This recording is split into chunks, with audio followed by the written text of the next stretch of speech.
네, 반갑습니다. 방금 소개받은 부산 동서대에 있는 신정화라고 합니다.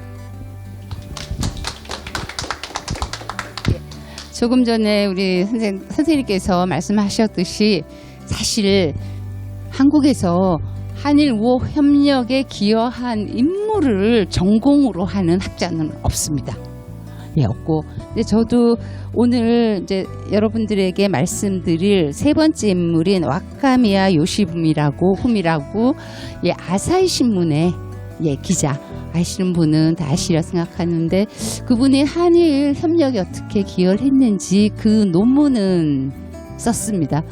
그걸 쭉 쓰면서 아 이게 쉽지 않구나라는 생각을 했습니다. 그래서 오늘 제가 여기 와서 여러 선생님들 앞에서 이렇게 강의를 하게 된 거는 다 아시다시피 신각수 대사님께서 직접 전화를 하셨더라고요. 그래서 신 교수 이거 좀 해줘라고 말씀을 하셔서 아 저 이거 전공 아닙니다라고 완곡하게 말씀을 드렸는데 그럼에도 불구하고 꼭 공부해갖고 와서 그 논문도 하나 쓴 게 있으니까 와서 해달라고 말씀하셔서 사실 전공이 아니면 저 어디 강연 안 나갑니다. 그럼에도 불구하고 오늘 이렇게 이 앞에 서게 되었습니다. 그래서 나름 꽤 공부하고 준비는 해서 왔습니다만 미흡한 점도 많을 거라고 생각합니다. 그러니까 그냥 저희 다 같이 한일 우호 협력의 필요성을 한일 우호 협력이 필요하다 생각하고 있고 또 그 한일 우호 협력을 위해서 같이 노력하는 그 일본말로 낙가마라 그러죠. 우리 그런 차원에서 같이 1시간 반 시간 보낸다고 이렇게 너그럽게 봐주시면 감사하겠습니다. 그리고 제 소개를 드리면 제가 좀 전에 부산에서 왔다는데 저는 사실 여기 효자동에서 태어나서 효자동에서 계속 자랐습니다. 그리고 공부는 케이오 대학에서 했습니다. 케이오 대학이 지역 연구가 거기가 유명합니다. 그래서 한반도 전문가인 오코노키 마사 선생님 밑에서 일본의 대북 정책으로 논문을 썼습니다. 그리고 그 박사 논문은 수정보안에서 책으로도 냈고요. 지금까지 한 20-30년 계속 일본의 대북 정책을 전공으로 하고 있습니다. 제가 스스로 말씀드리기는 그렇지만 별로 이렇게 일본의 대북 정책 이러면 다른 연구자들이 와서 숟갈 잠깐 꼽았다 그냥 가시더라고요. 저는 이때까지 계속하고 있어서 일본의 대북 정책만은 한국에서 그냥 탑이라고 스스로 자부하면서 열심히 공부하고 있습니다. 그리고 최근에는 잠깐 넘어서 사실은 제가 오늘 일본의 대북 정책 갖고 여러 선생님을 만났으면 훨씬 더 재미있는 말씀을 많이 드렸을 텐데 제가 부탁받은 테마는 이쪽 테마여서 이쪽 테마를 주로 하고 시간이 되면 조금 말씀드리려고 하는데 사실은 한국에 있어서 가장 중요한 게 남북관계죠. 남북관계가 동전의 양면이듯이 한일관계도 북일관계도 동전의 양면입니다. 그러니까 저희는 이렇게 한국에 있으니까 한일관계만 중시하는데 사실 그 이면에는 북일관계가 있다. 그래서 요즘에는 남북일관계, 3자 관계를 주로 공부하고 있습니다. 자, 그러면 한일 우호 협력에 기여한 인물에 관해서 간단하게 말씀드리도록 하겠습니다. 자, 목차는 일단 들어가는 말 그리고 제가 대표적인 인물을 세 분을 쭉 공부하면서 뽑아봤습니다. 한 분은 다우치 치즈코로 윤학자라고 유명한 사회복지가 그리고 두 번째는 다들 아시죠? 이수연 군. 일본의 오기쿠베에서 술 취한 승객, 철로에 떨어진 승객을 구하려다가 자신도 함께 희생된 이수현 군의 이야기. 그리고 제가 또 논문 썼다고 하는 와카미야 요시부미. 분이 예, 그 논설위원을 중심으로 잠시 말씀드리고 그다음에 지금 같은 최악의 상태인 한일 관계에서 우호 협력을 위해서는 무엇을 우리가 할 수 있을까? 예, 정치가가 아닌 정부 차원이 아닌 저희 민간 차원에서는 무엇을 할 수 있을까? 그 부분에 대해서 같이 말씀을 나눠보고자 합니다. 한일 우호 협력이 중요하다고 하지만은 사실 저도 학교에서 이제 학생들을 가르치다 보면 교수님 왜 중요하죠? 라고 이야기를 합니다. 그러니까 이제는 당연한 게 당연하지 않은 그런 시대가 된 것 같습니다. 그리고 저도 사실 학생들한테 왜 중요하지? 라고 말하는 게 쉽지 않습니다. 바로 옆나라니까 사이좋게 지내야지부터 시작하면 그러면 일본만 옆나라인가요? 북한도 옆나라인데 사이가 안 좋지 않습니까? 그리고 중국도 옆나라인데 사이가 안 좋지 않습니까? 라고 학생들이 이야기합니다. 그러니까 요즘 젊은이들은 예, 저희 때랑 다르게 뭐 대학을 졸업하면 그죠? 그다음에 취업을 해야 되고 취업을 하면 결혼을 해야 되고 결혼을 하면 그죠? 뭐 자녀가 있고 그런 식의 일반적인 룰에 대해서는 별로 동의하지 않는 것 같습니다. 왜 해야 되는지 그 이유를 스스로 납득해야만 할 수 있는 것 같습니다. 그래서 한일 우호 협력이 왜 필요한지를 학생들한테 납득시키기도 굉장히 쉽지 않은 그런 지금 상황에 와 있지 않나라는 생각을 합니다. 자, 그러면 왜 한일 우호 협력이 왜 필요한지조차 학생들한테 20대, 30대한테 설득하기 힘든 시대가 되었을까요? 왜 그럴까요? 관심이 없어서. 관심이 없는 것도 뭐 있습니다. 근데 놀러는 잘 가요. 그죠? 저 2018년에 노재팬 운동한 거 20대잖아요. 20대가 노재팬 운동을 하면서 여행도 제일 많이 가는 게 20대입니다. 저희 학생들 봐도 아침에 일찍 비행기 타고 가서 놀다가 밤 타고 오거든요. 예. 제가 볼 때는 자기한테 플러스가 되는 건 오케이. 이익이 되면 오케이. 그렇지 않은 거는 나랑 관심 없어가 요즘 젊은 세대 아닌가 싶습니다. 근데 또 꼭 그렇다고 부정적인 게 아니라 그렇기 때문에 또 긍정적으로 발전할 수 있는 부분도 있다고 봅니다만 일본에 대해서도 마찬가지인 것 같아요. 그러니까 내가 거기 가서 한국보다 싼 가격으로 즐기고 그 부분은 오케이. 하지만 서로의 역사 문제라든지 서로 민족적 감정이 부딪히는 것을 받아들일 수가 없다는 것이 그런 상황에서 굳이 내가 양보를 하면서 일본과 관계 개선을 할 필요가 있나? 라고 생각하는 게 요즘 이 30대가 아닌가라고 생각합니다. 그리고 여기 계신 선생님들 다 저보다 더 일본 더 잘하시고 전문가실 거라 생각하는데 저는 일본 유학을 2000년이 아니고 너무 오래돼서 90년대 했습니다. 90년대 유학을 하고 2000년부터 2003년 정도까지 일본 지방대학에서 학생들을 가르쳤는데 저도 느끼는 게 학교에 가면 저보다 연세가 많으신 퇴임하신 교수님들이랑 저희 밑에 벌써 40대라 일본을 보는 시각이 다릅니다. 그러니까 퇴임하신 교수님들은 다 일본을 배울 거예요. 항상 일본 갔더니 이렇더라 저렇더라 다 같이 좋은 얘기만 하세요. 그러니까 한 분은 항상 일본에 처음에 공부를 하러 미국에서 공부하고 일본에 가서 백화점에서 세일하는 그릇을 샀는데 접시를 샀는데 그거를 랩핑을 해주는 종업원이 그릇 하나하나를 다 확인하더라는 거죠. 접시를. 그래서 너무 놀랐다는 얘기를 지금도 말씀을 하세요. 자, 그게 있으면 저희 세대는 뭐가 다르냐면 저는 어렸을 때 옆에 친구가 너무너무 예쁜 연필이라든지 사인펜을 갖고 있으면 다 일제였었어요. 그러니까 일본 거는 다 좋은 거죠. 저희보다. 자, 그리고 지금 30대는 40대는 그렇지 않습니다. 일본과 우리가 거의 같은 거예요. 특히 20대는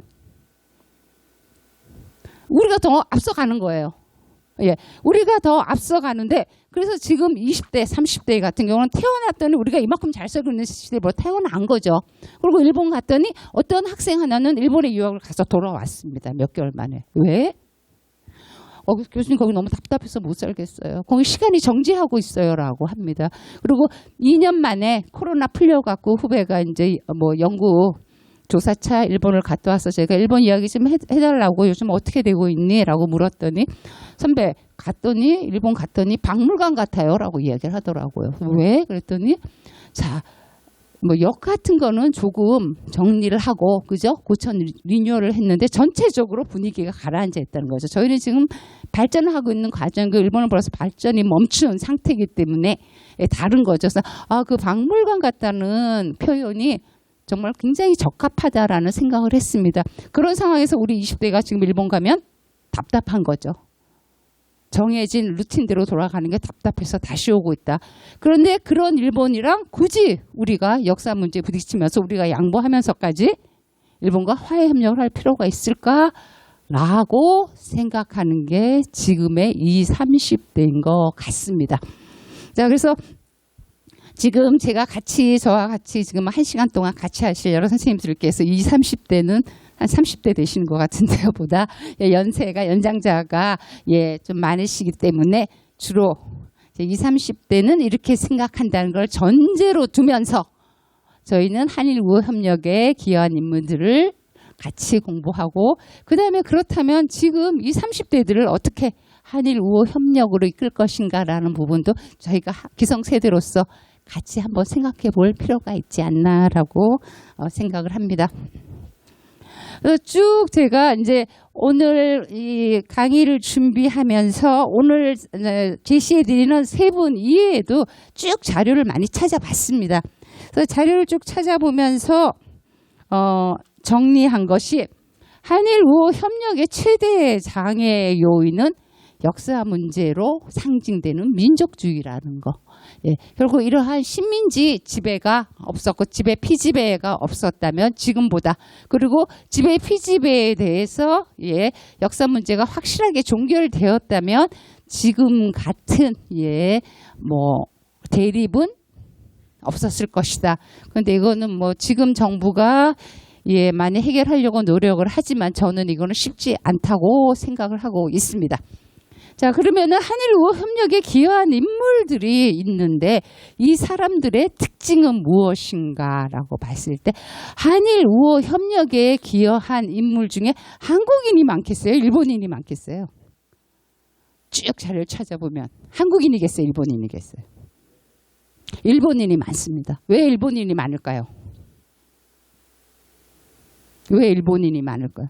한국에서 일본과 나 일본 좋아, 일본과 우호 협력해야 돼. 계속 이야기하면 잘못하면 한국에서는 그렇죠. 그렇게 되기 쉽죠. 그래서 사실은 오늘 말씀드리는 이수연 군 같은 경우는 굉장히 저는 특이한 케이스라고 생각을 합니다. 거기는 인성 자체가 남을 위해서 희생할 수 있었던 사람이기 때문에 가능했다 이렇게 생각을 합니다. 그런데 쭉 보면 일본인이 많은 이유가 사실은 간단하게 갑을 관계로 얘기하면 갑이 일본인이었고 역사적으로 을이 한국인이었기 때문에 오히려 일본인이 한국인에게 을인 한국에게 더 베풀 수 있었지 않나. 그렇기 때문에 한일 우호 협력에 더 많은 기여한 많은 인물들은 일본인이고 결국은 일본이 역사 문제에 그 고리를 해결해야지 궁극적으로 해결하는 것이 한일 우호 협력으로 가는 가장 지름길 아닌가라는 생각을 합니다. 자, 그래서 그러면은 그 일본인들의 특징은 무엇인가를 쭉 봤더니 하나는 기독교인입니다.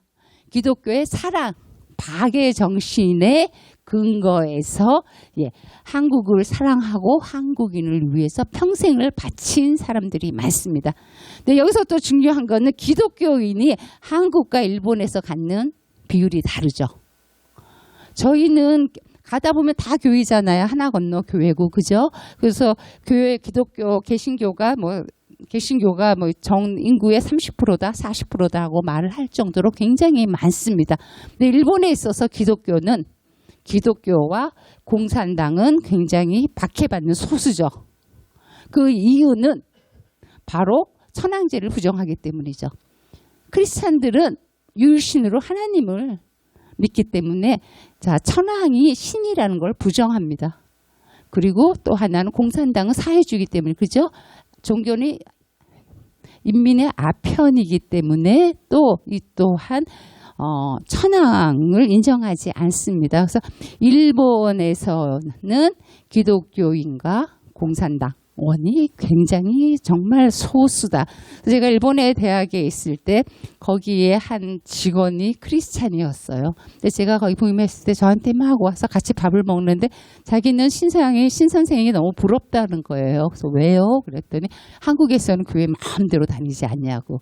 근데 일본에서는 기독교인이라고 하면 벌써 이렇게 시로이메네 미라레루라는 얘기를 하는 걸 보고 아 정말 다르구나 사회가라는 거를 한번 느낀 기억이 있는데요.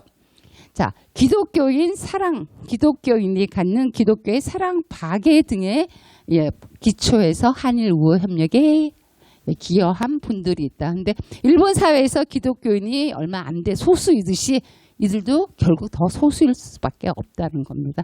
또 하나는 자유주의자, 이상주의자입니다.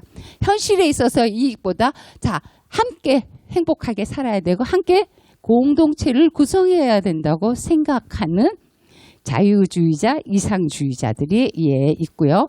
또 하나는 세계 시민주의자입니다.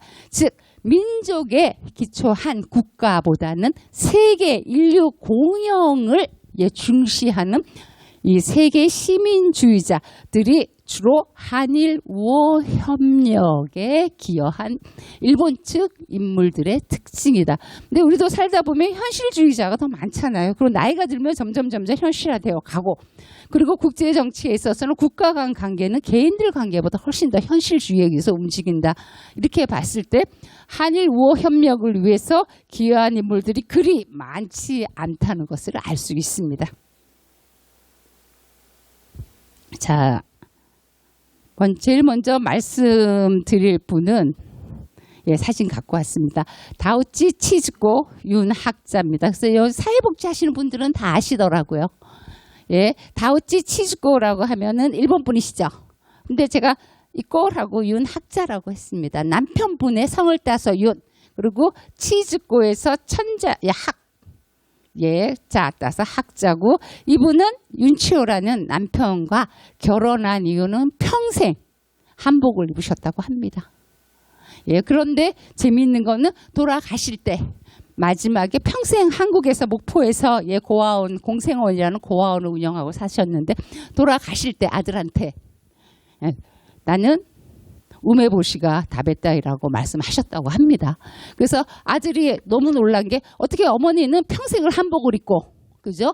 조선에서, 그것도 목포에서 한국인 고아를 위해서 사신 분이 돌아가실 때 어떻게 김치가 아니라 우메보시가 다베타이라고 말씀을 하시지라고 생각을 하고, 이 아들이 나중에 일본에 가서 일본의 일제시대 때 이제 일본으로 그죠? 끌려가거나 또 노동을 하러 가신 분들 중에서 해방되고 돌아오지 못하신 분들 계신데, 그분들도 분명히 돌아가실 때쯤 되면 일본에서의 우메보시가 아니라 김치가 먹고 싶으실 거다. 그래서 그분들끼리 같이 살아가면서 생을 마감할 수 있는 그런 양로원을 만듭니다.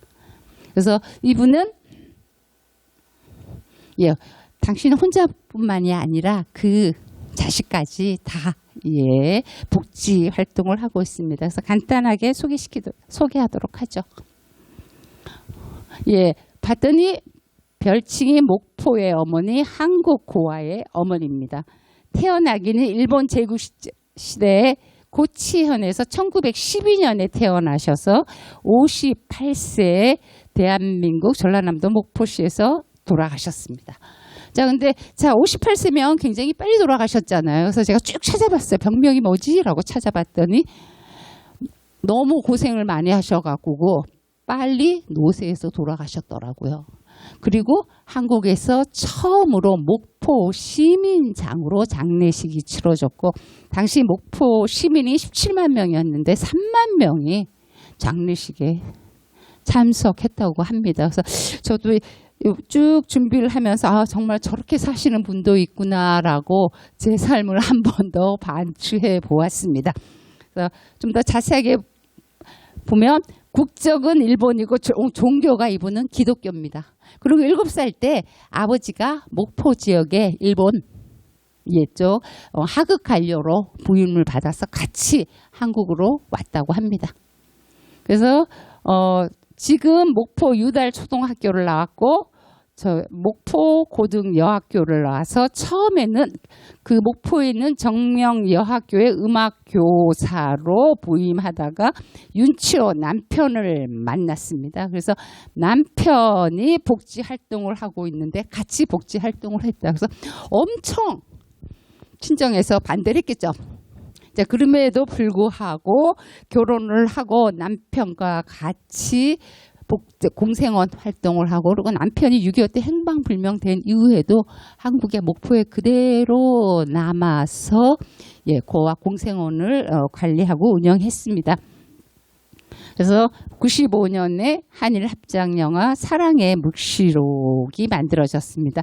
여기 재미있는 거는 저기 남편이 윤치호가 아들이 윤기인데 아들이 타우치 모토이예요. 그래서 이남 이녀인데 아들의 책을 제가 구해서 쭉 읽었습니다. 아들이 낸 책이 우메보시와 김치 이런 책이었습니다. 쭉 보면서 아들은 자기가 어렸을 때 엄마가 맨날 고아원 원생들이랑 같이 자고 그리고 자기도 같이 자랐다고 합니다. 자기는 너무 싫었대요. 그래서 엄마가 여러 사람들한테 칭찬받는 것도 자기 너무 싫었대요. 그래서 어머니 밥에다 막 모래도 뿌리고 막 그랬대요. 왜 자기 자식들을 왜 이렇게 고생시켜? 그리고 어머니는 그것 때문에 동네 사람들한테 칭찬받잖아. 그래서 자기는 너무 싫었다고 얘기를 합니다. 그러다가 한 20살쯤 돼서 그때 자기가 무슨 일로 호적을 떼봤더니 자기가 한국인이 아니라는 거예요. 일본인이었다는 거예요. 그래서 자기는 정말 그 유달산에서 자라고 그저 목포에서 자서 정말 자기는 한국인인데 왜 자기 국적이 일본인이냐고 엄마한테 따졌다고 합니다. 그러니까 어머니가 눈물을 뚝뚝 흘리시면서 자기가 자기 집에 무남 동녀였다. 근데 아버지랑 결혼하는 조건으로서 자기 친정 부모님이 내건 게 사위로 양자로 들어오라는, 대릴 사위 많잖아요. 일본에는 대릴 사위로 들어오면 결혼하는 걸 허락하겠다라고 말씀을 하셨대요. 그래서 그것까지 끊을 수는 없어서 아버지가 남편이 대릴 사위로 들어간 거죠. 그래서 한국에서 한 60년을 한복만 입고 생활을 했었어도 결국 국적은 일본일 수밖에 없었다. 그러면서 그 아들이 자기가 그래서 다우치 모토이지만 자기는 한국의 산천을 사랑하고 한국의 김치를 사랑하고 그래서 다시 일본에 돌아가서 일본에 남아있는 한국 노인들을 위한 양로원을 건립한 그 얘기가 쭉 나와 있습니다. 자. 그래서 38년에 여기 남편 윤치호와 이 다우치 치즈코가 홀인하는 사진이 있습니다. 그래서 공생원 활동을 좀 보면 여기 다우치 치즈코 윤학자 여사가 계시는데 공생원이라는 이름은 함께 어울려 사는 곳. 그리고 공생원의 설립은 남편 윤치호 씨가 했습니다. 근데 윤치호 씨 역시 정규 교육을 못 받은 고아였다. 근데 당시 미국인 선교사 도움으로 피어선 성경학교, 지금 하면은 저기죠, 평택대학교 이전 전신에서 거기를 졸업하고 목포 양동교회 선교사를 하고 당시 선교사가 되었을 때 저는 목포는 가봤는데 여기 장소는 어딘지 모르겠어요. 큰 다리 밑에, 강 밑에, 다리 밑에 고아가 7명이 있었다고 합니다. 그 당시 식민지 시대. 그래서 그 7명을 걷어서 같이 생활하기 시작한 것이 공생원의 시발이었다. 이렇게 이야기되어지고 있습니다.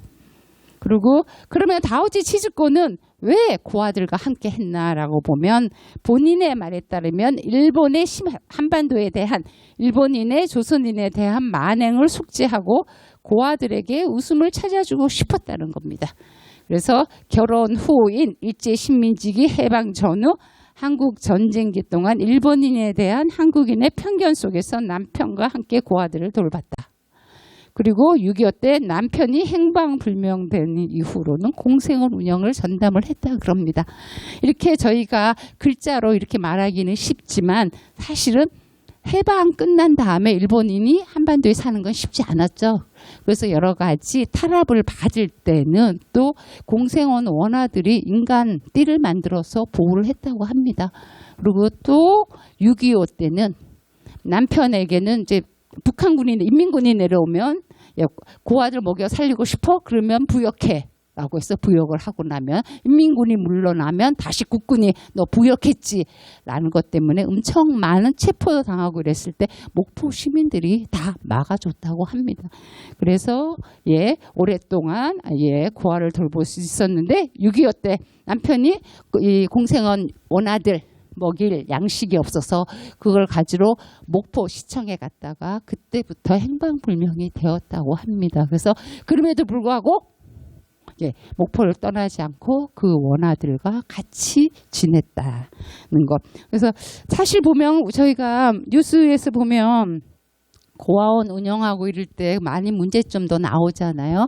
그래서 이분은 정말 그랬을까라고 이렇게 약간 이렇게 의심의 눈으로 이렇게 아들이 쓴 수기도 보고 여러 가지 일기도 보고 했는데 정말 진심으로 그렇게 사랑하면서 자기 자식들도 똑같이 고아원생들과 같이 길렀다는 거. 그 점에 있어서는 정말 높게 평가해야 될 분 아닌가라는 생각을 합니다.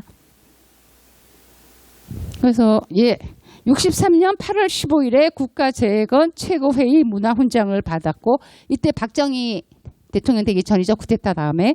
그 다음에 65년 모포 시민상, 그리고 67년에는 일본 정부 남수포장을 받았다고 합니다. 요거 제가 내용이 뭔지 찾았는데 찾을 수가 없었어요. 그래서 사실 일본 정부로부터도 일본인이 한국에서 여러 가지 복지 사업을 했다는 것이 높게 평가받았다. 이렇게 이해하시면 됩니다.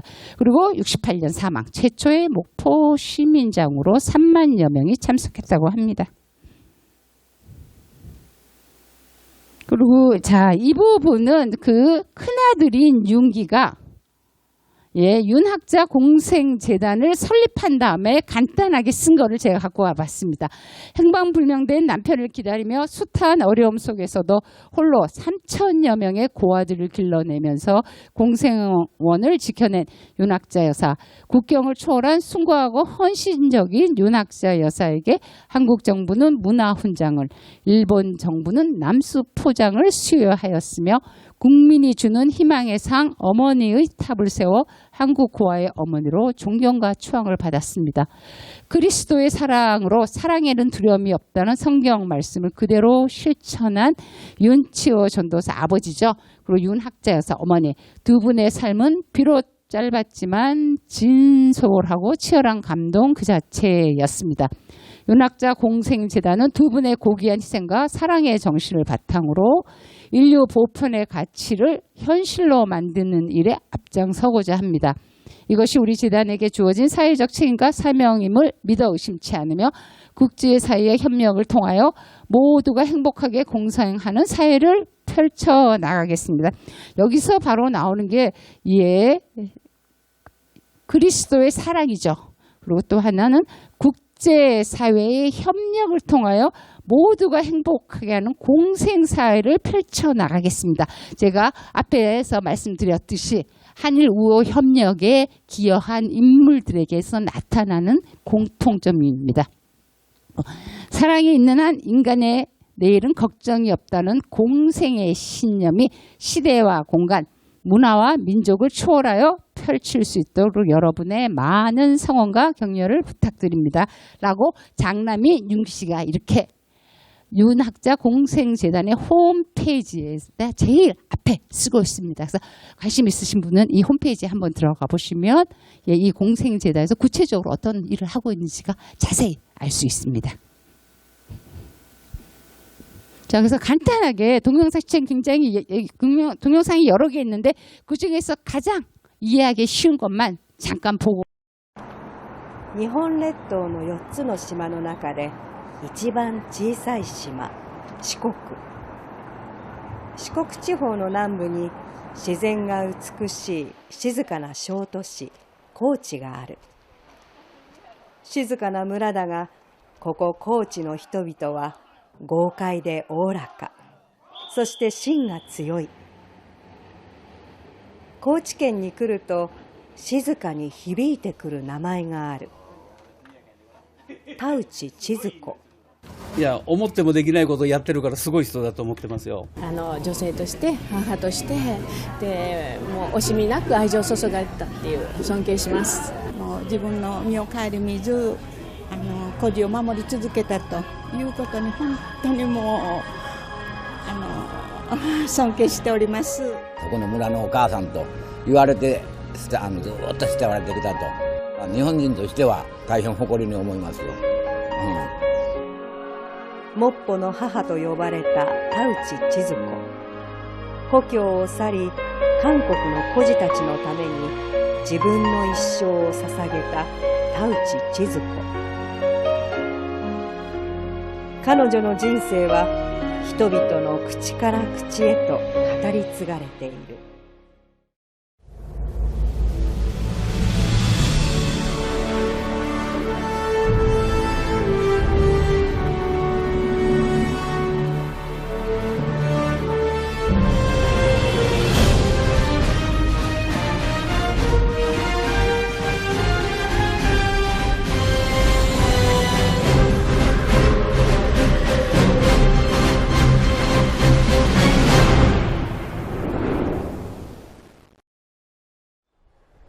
チョルラナムドモッポ市。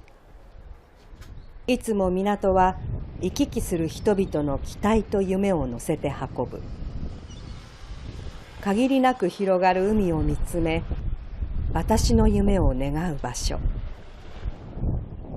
その小さな願いは100年前にも同じであった。痛みを通った日本帝国植民地時代。貧しさと戦争で暗鬱だった時代。目に見えるところはすべて痛みだけであった場所。冷え切って凍りついた地に草を植えた人がいた。朝鮮総督府の管理人であった父について7歳でモッポに渡ってきた田内千鶴子。モッポで高校を卒業した彼女は母校の音楽教師として働き、モッポの孤児院である共生園でボランティアを始めた。そのようにして彼女と韓国の深い縁が始まった。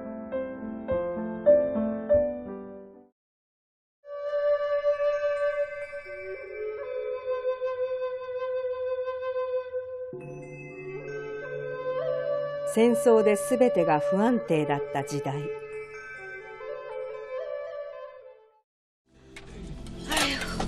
집이 생각이 없다냐. 응? 그런 게 동네에서 그냥 거지 대장이란 소리를 듣지. 아따 누님도 미안해요.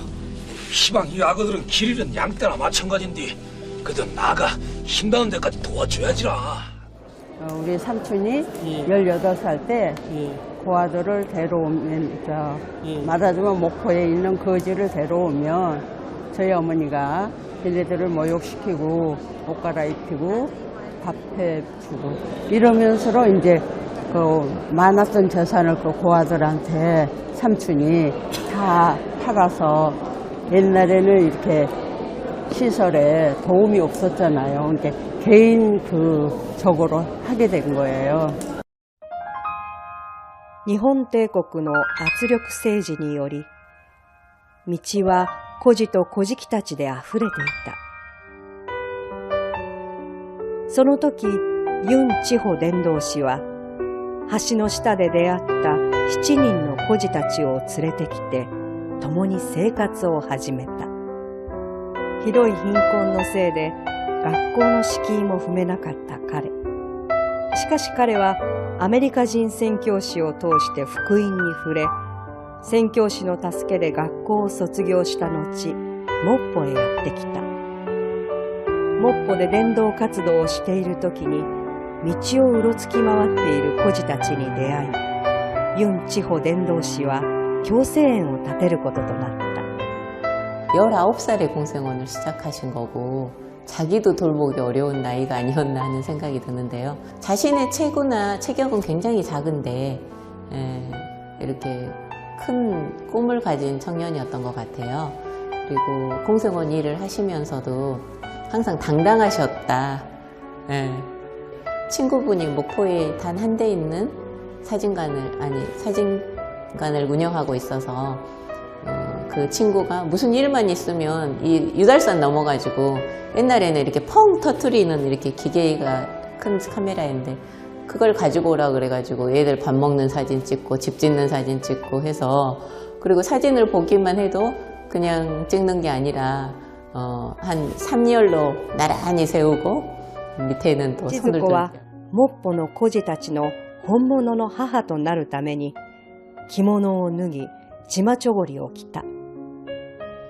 어머니는 일본의 관리의 딸이었는데 그 딸이 한국인 전도사, 그것도 시민들로부터 거지대장이라는 별명이 붙은 전도사하고 결혼을 한다고 하니까 일본인들도 반대를 하고 한국인들도 반대를 할 때 애할머니가 믿음이 좋았어요.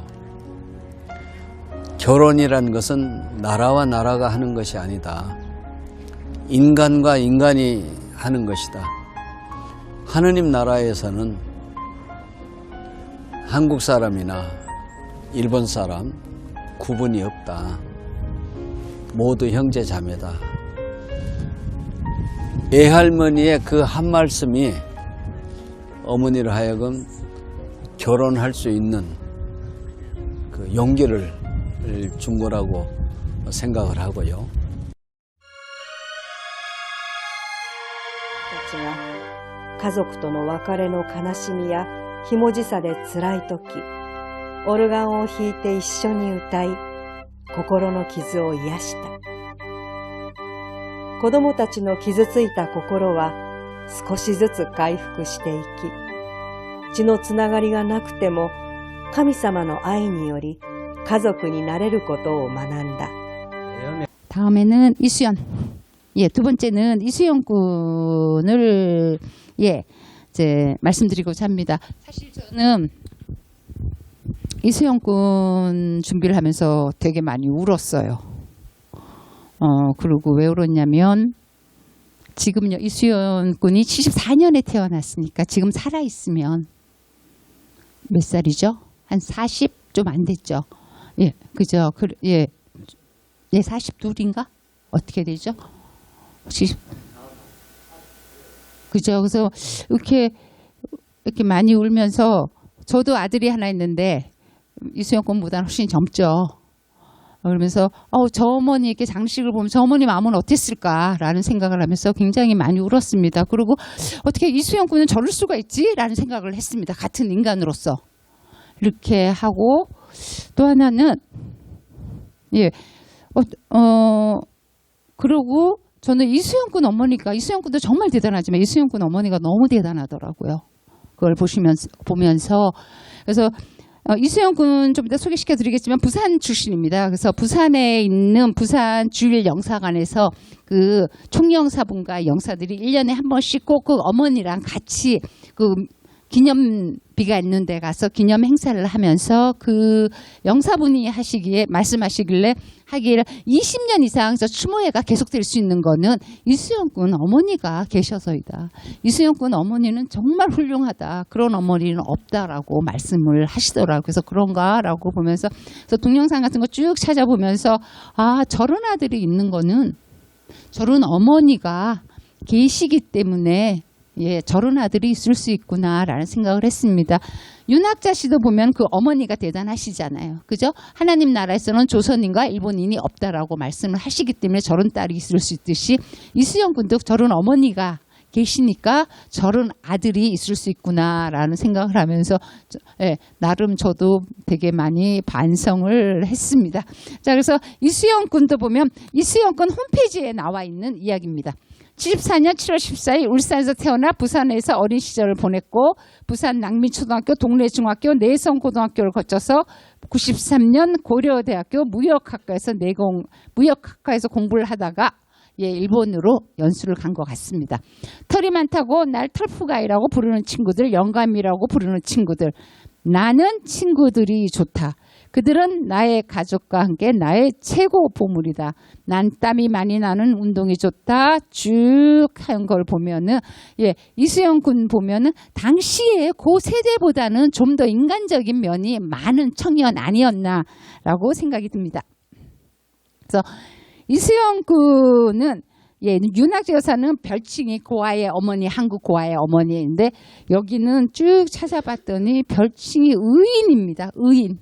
우리가 과연 어떤 사람을 의인이라고 할 수 있을까라고 봤을 때 정말 윤수영 군 같은 사람이 의인이 아닐까라는 생각을 해봤습니다. 그래서 좀 전에 말씀드렸고 상년 26세 일본 도쿄도 신오구보역에서 사망했습니다. 그리고 아버지 이성대, 어머니 신윤찬, 여동생 이수진 쭉 있고 고려대에서 이수영 군 사후 명예학사를 수여했고 상후는 정부에서 국민훈장 성류장을 수여했습니다.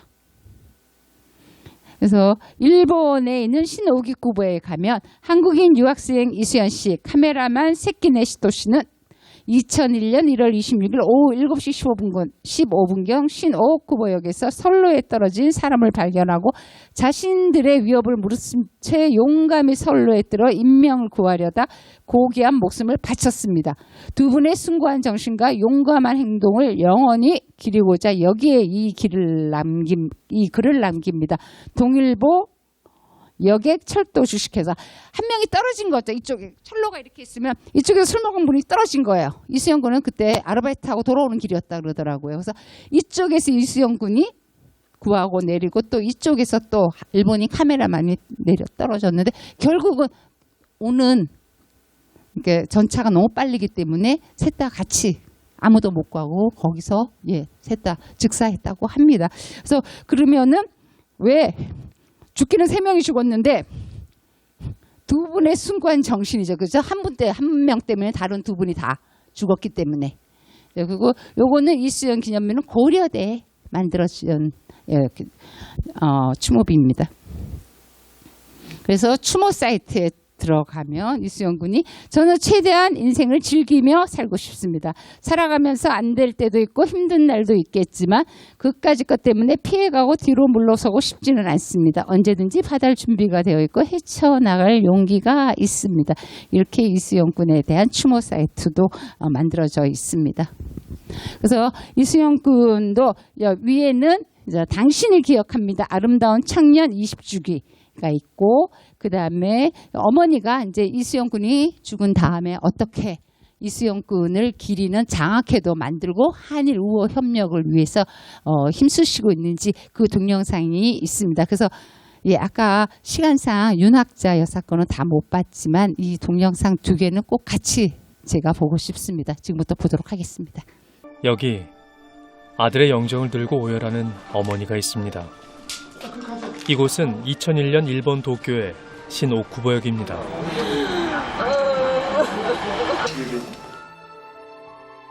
생면부지의 일본인을 구하기 위해 선로로 뛰어든 26의 청년 이수현입니다. 여느 대학생처럼 자신의 꿈을 위해 유학길에 올랐던 청년. 그는 한일교육에 이바지하고 싶었습니다. 평범했던 그의 삶을 바꾼 건 2001년 1월 26일 7시 15분. 여느 때와 같이 아르바이트를 마치고 돌아가던 길이었습니다. 반대편 플랫폼에서 사람이 떨어진 순간 그는 망설임 없이 철로로 뛰어내렸고 때마침 시속 70km 속도로 진입해오는 전철을 미처 피할 길이 없었습니다. 가장 먼저 전화가 걸려온 곳은 수연 씨가 다니던 일본 어학원이었습니다. ちょうど私の方が行きましたので、でどうやらそのいわゆる赤向会の学生らしいと事故に遭ったんですね。でいわゆる当時のその書類とかそういうのを持って来てくださいということを言われたので、で、もうすぐ、新宿警察署へ、向かったわけですね。で、一野君の死体の安置所を見ましてですね。で、彼の姿を見たんですけれども、顔を見てね、イ・セヨン君とはとても判断できるような状況じゃなかったですね。 부모님은 기적만을 바랐습니다. 그쪽으로 갔는데 보니까 얼굴이 아닌 거예요. 수연이 아니라고.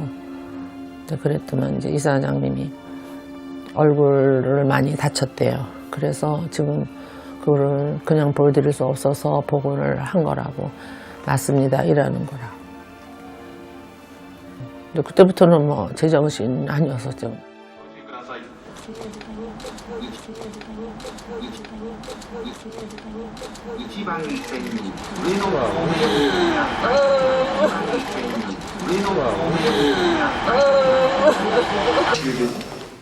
彼が最後の最後までそのいわゆる落ちた人を助けようと思って救出を諦めなかったっていうのがもうそこでも現れてるなと。 자신의 몸을 던진 이수연의 죽음은 의인이 사라져가는 오늘의 세태에 믿기 어려운 감동으로 다가왔습니다. 일본 언론은 이 의로운 행동을 앞다퉈 대서특필했습니다. 다음 날 학교장으로 치러진 추도식엔 그의 넋을 달래러 온 추모객들로 발 디딜 틈이 없었습니다. 한국과 일본의 상호 문화 교류도 활발하지 않던 시기, 일면식도 없는 타인을 위해 그것도 한국인의 추도식에 이토록 많은 일본인이 참석한 건 이례적인 일입니다. 警察に聞いて、それから駅に聞いて、それから駆けつけました。本当にね、立派な、韓国が立派な先輩ですね。 모리 총리는 의로운 죽음이었다고 일본 정부를 대표해 조의를 표했습니다. 素晴らしい両国の駆け足になる青年だっただろうに、しかしそのご意志はきっとね、日本の若者も受け継いでいくだろうと。 하지만 자식을 앞세운 부모의 가슴은 미어집니다. 가만히 이래 보면은 재단 높게 차려놓고 그 높은 분들 다 숙여서 인사하고 이럴 때 아, 우리 아이는 어떤 인연으로 해서 저 여기 이렇게 있을까. 세상에 뭐가도 바꿀 수 없는 나의 소중한 아이가. 부모님이 의연함을 잃지 않고 장례를 치를 수 있었던 건 일본인들이 전한 마음 덕분이었습니다.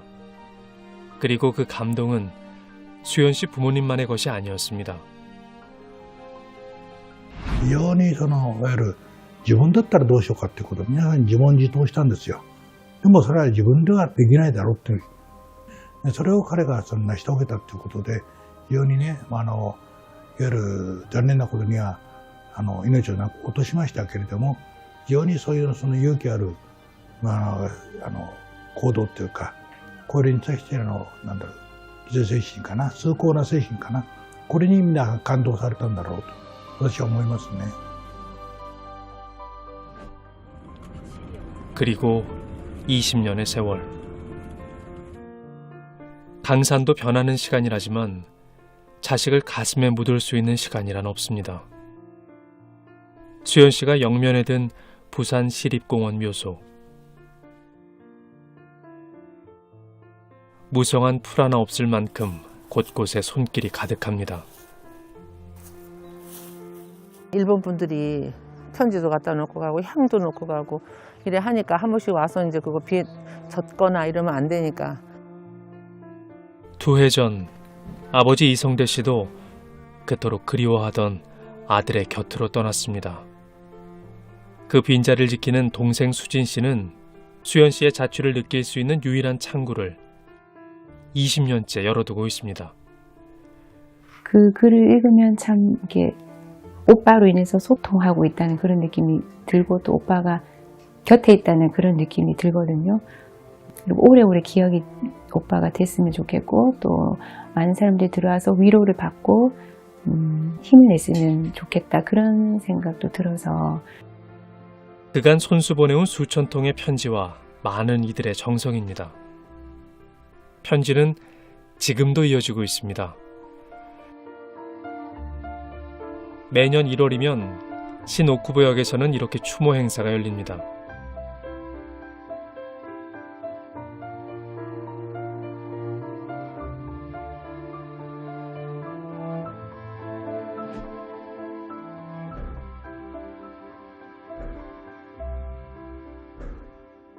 어머니 신윤찬 씨는 올해 처음 코로나19로 함께 자리하지 못했습니다. 그 아쉬움은 편지와 함께 동일본 대지진 희생자의 명복을 비는 것으로 대신했습니다. 개인의 누구의 아들이라기보다는 수연이는 이제 한국하고 일본의 어떤 우호의 어떤 상징이 지금은 된 거예요. 한일 양국을 잇겠다는 아들의 꿈은 이제 어머니의 꿈이 됐습니다. 이 징검다리의 초석을 다진 이는 바로 이수현 군입니다. 日韓っていうのは隣人同士なんですよね。これにとって一番重要なのはやっぱり人間愛だと思う。これがやっぱり民間交流の原点だろうと思う。その原点を成し遂げたのはっていうか、それを一つの種をね、植えたのがやっぱりイ・スヨン君じゃないかなと。 이 한 알의 밀알은 지난 20년간 수많은 열매를 맺었습니다.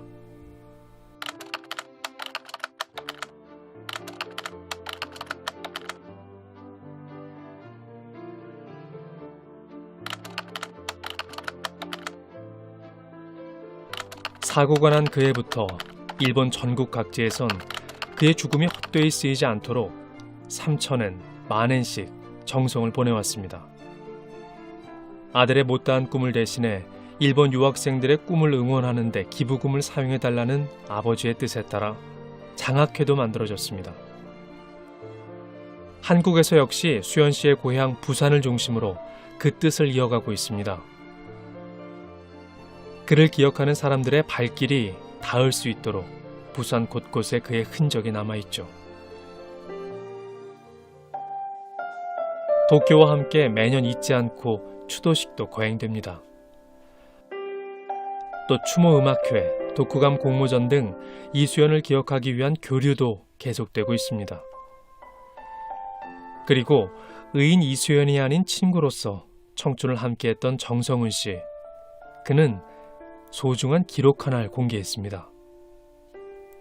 친구 3명이서 또 여행을 갔었던 추억이 있는데 수영하고 이럴 때도 영상도 찍고 캠핑하면서 이렇게 캠핑하는 모습도 찍고 아버님이 이제 돌아가시기 전에 제가 이제는 아들 움직이는 모습을 한번 보여드려도 괜찮겠다 해서 제가 생전 음악을 사랑했던 수연 씨와 밴드 활동을 함께했던 장현정 씨는 이수연의 생애를 기록한 책을 써냈습니다.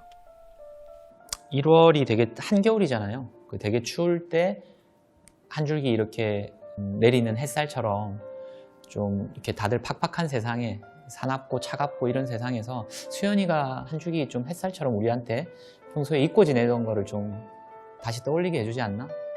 책의 제목대로 이 의로운 햇살이 많은 사람들의 마음에 가닿기를 바랍니다. 한일 가교가 된 이수현, 그의 이름이 자랑스럽습니다.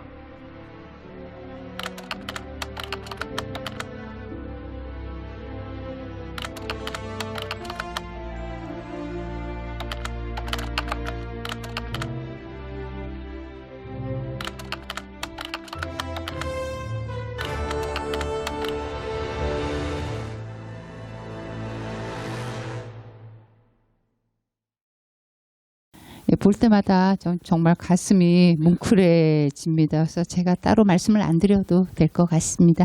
그리고 마지막으로 제가 준비한 세 번째가 와카미야 요시부미입니다. 혹시 아시는 분, 선생님들 중에서 뭐 만나보거나 아시는 분 계세요?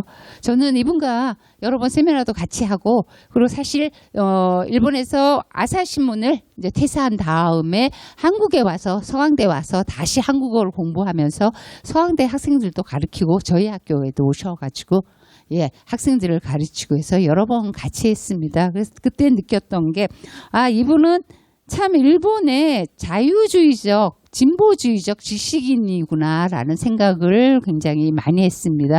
항상 겸손하시고 그 학생들의 시선에 맞춰서 사실 일본에서 아사히 신문이 최고 신문이지 않습니까? 거기서 논설위원까지 하고 대기자를 하신 분이 와서 학생들과 같이 한국어를 배우면서 그 눈높이에 맞춰서 한국 학생들이 일본에 대해서 어떻게 생각을 하고 있는지 그 부분에 듣고 당신 말씀을 나누면서 한일 교류를 확대하는 걸 보고 이분은 진짜 진정한 지식인이구나라는 생각을 했습니다. 그래서 오늘 이분을 소개하는 것으로 제 강의를 마치고자 합니다. 자, 이력을 보면 일본의 대표적인 지한파 언론으로 한일 우호 관계에 기여했습니다. 그리고 태어나시기는 48년 1월 동경. 굉장히 아버지가 유명한 국회의원 비서였고 굉장히 그러니까 부잣집 도련님으로 태어났습니다. 보면 아사부 고등학교라면 사실 일본에서 가장 부잣집 도련님들이 가는 학교죠. 그리고 동경대학 법학부를 나오고 바로 아사히 신문의 70년에 아사히신문 기자로 입사해서 2013년 1월 주필 논설위원까지 했습니다. 그리고 동경대학, 쿠마타니 대학, 케이오 대학에서 학생들을 가르쳤고, 그리고 저희 동서대학 개건교수, 서울대학교 일본연구소 개건연구원을 역임했습니다. 근데 이분은 신문 기자일 뿐 아니라 저서도 굉장히 많이 썼습니다. 어떻게 보면 직업이 두 개인 것 같아요. 신문 기자이자 학자이기 때문에 그 정도로 한일 우호 협력에 기여할 수 있지 않았나라는 생각도 해봅니다.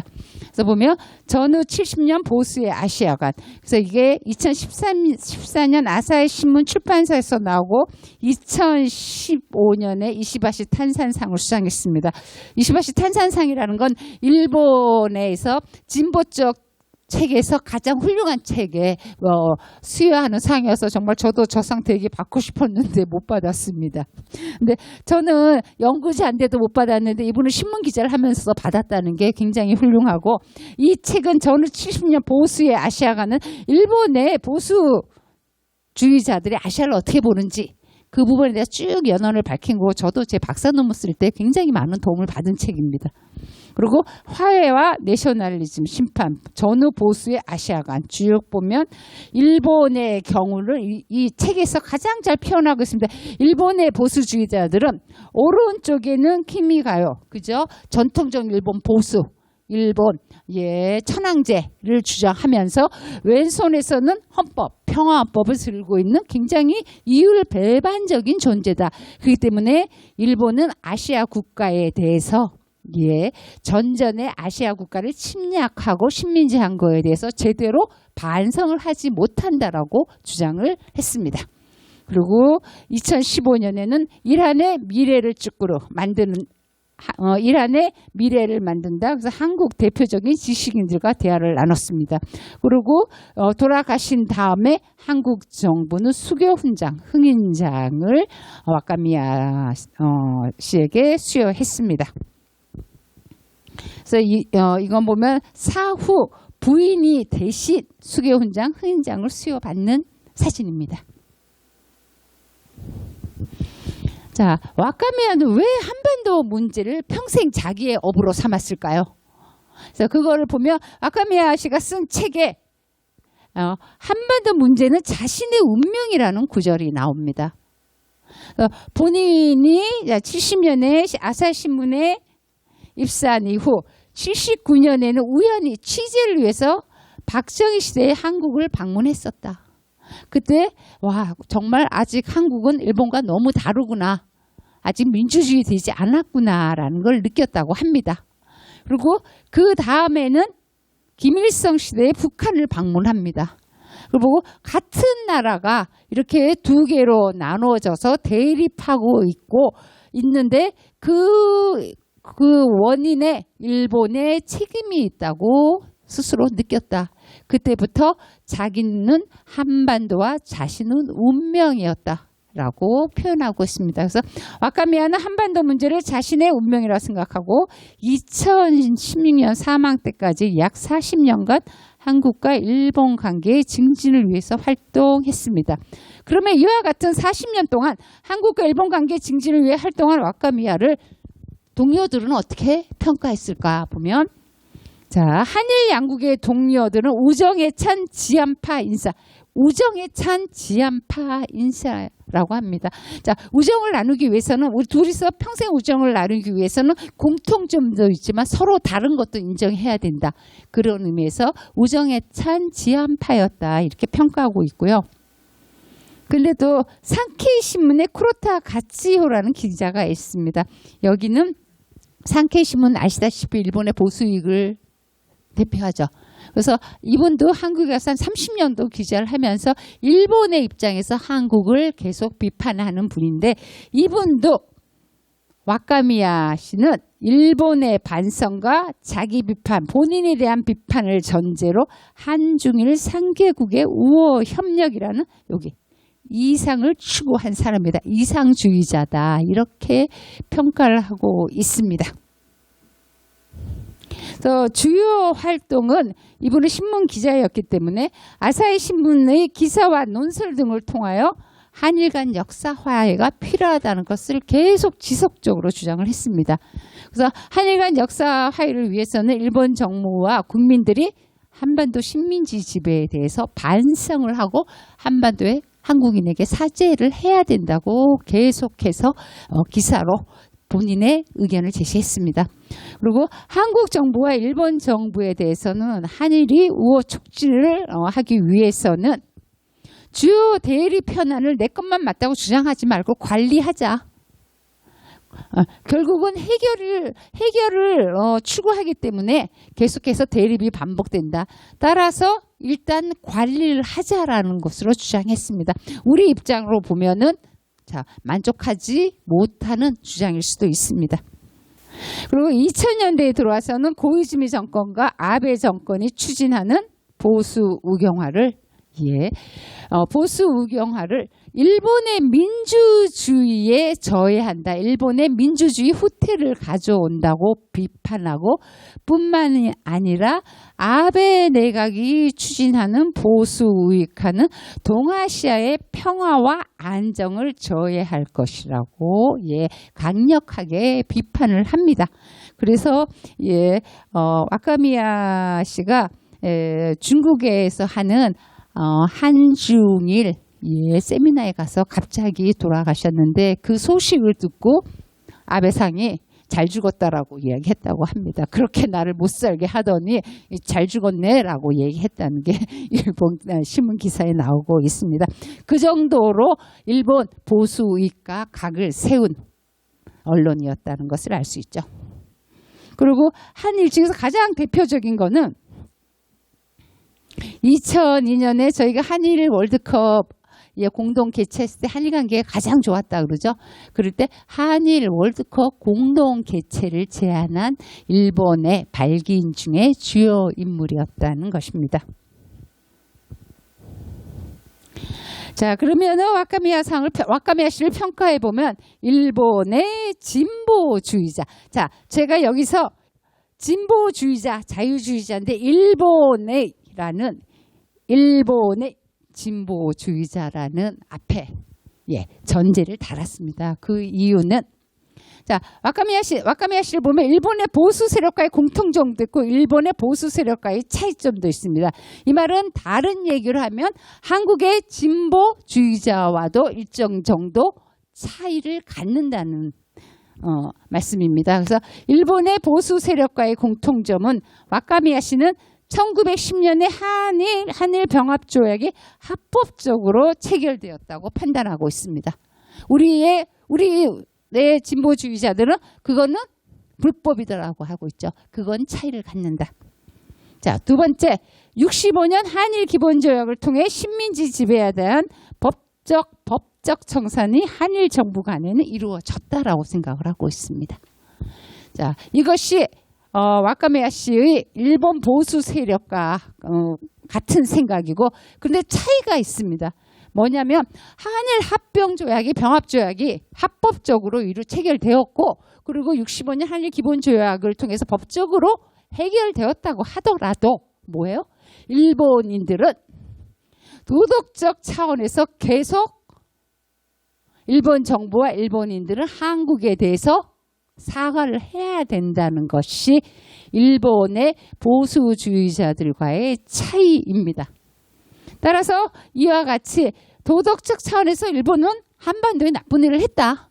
그리고 그 피해자인 한반도 사람들이 만족할 때까지 사죄와 사과를 해야 된다고 주장을 했고, 그것을 끊임없이 일본의 진보 언론인 아사히 신문 기사로 현재화했다는 것이 와카미야 씨의 특징입니다. 그래서 보면 한국과는 일정 정도 거리가 있습니다. 한국에서 주장하는 것과는 일정 정도 거리가 있고, 와카미야 씨는 한국과 일본의 의견이 같아질 수는 없다. 하지만 그것이 갈등으로 표출되지 않게 관리하는 것이 필요하다고 주장을 했습니다. 따라서 한국에서의 와카미야 씨에 대한 평가가 우정에 찬 한일 우호 협력주의자, 이렇게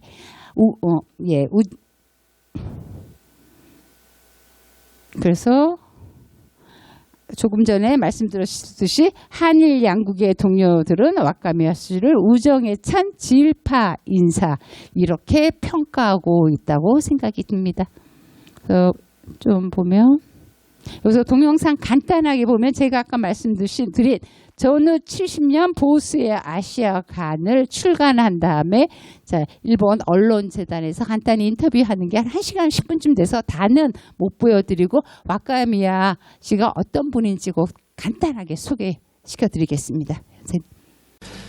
お待たせしました。ちょっと本日の司会進行させていただきますトークラブ企画員の川村ですけど、喉をちょっと痛めておりまして、その分若宮さんにたっぷりお話をしていただきたいと思います。今日は皆さんもすでにお読みになった方いらっしゃるかもしれませんけど、戦後70年星のアジア館という若宮さんがお書きになってですね、今年の石橋丹山賞を受賞された作品です。